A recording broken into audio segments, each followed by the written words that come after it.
Ciao a tutti, Tachahao e buon Halloween! In questo video, visto che siamo arrivati al 31 ottobre, voglio spiegarvi se in Cina Halloween si festeggia oppure no.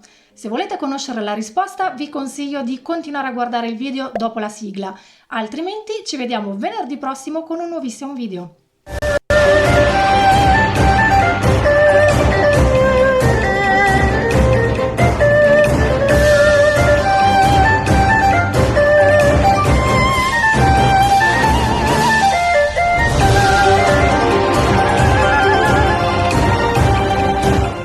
Ricorrenza celtica, noi sappiamo benissimo come festeggiare.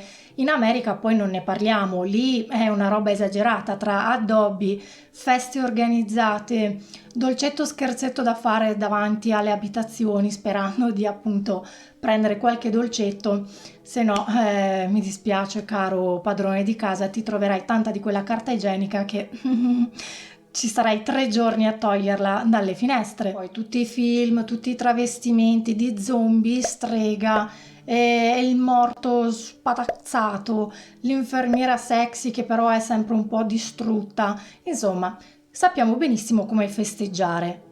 Ma in Cina come funziona? Ne sono a conoscenza di questa festività oppure ne sono totalmente all'oscuro? Chiaramente sì, i cinesi conoscono la ricorrenza di Halloween, ovviamente per loro è più uno scopo commerciale, quindi non è sentita come magari sentono in America e in tantissimi altri paesi. Comunque sia, questa festa sta prendendo piede soprattutto tra i giovani cinesi, tant'è che negli ultimi anni più o meno tantissimi ragazzi e ragazze cinesi si incontrano il 31 ottobre per andare a fare delle cene magari particolari o delle serate alcoliche o ancora meglio al karaoke magari con qualche travestimento, con i cornini classici, la codina da diavoletto. Ma in Cina comunque abbiamo 2 festività molto importanti riconducibili al nostro Halloween. La prima ricorrenza, che cade più o meno nel periodo di luglio, si chiama Guijie, la mia pronuncia è terribile, non fateci caso,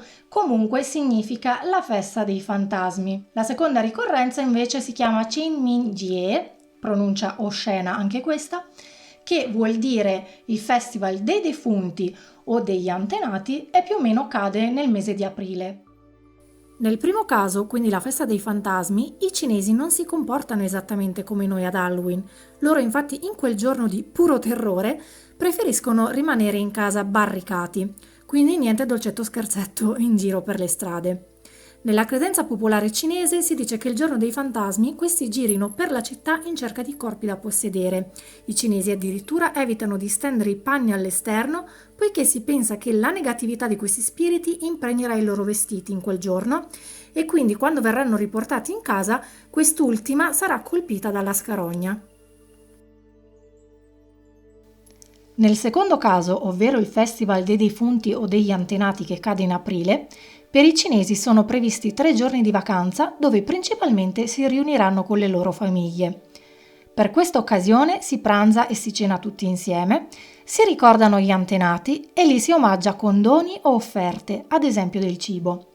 Per finire avviene la pulizia delle varie tombe dei loro amati defunti chiedendo la loro benedizione. Ok ragazzi e ragazze, spero di aver dissipato ogni vostro dubbio.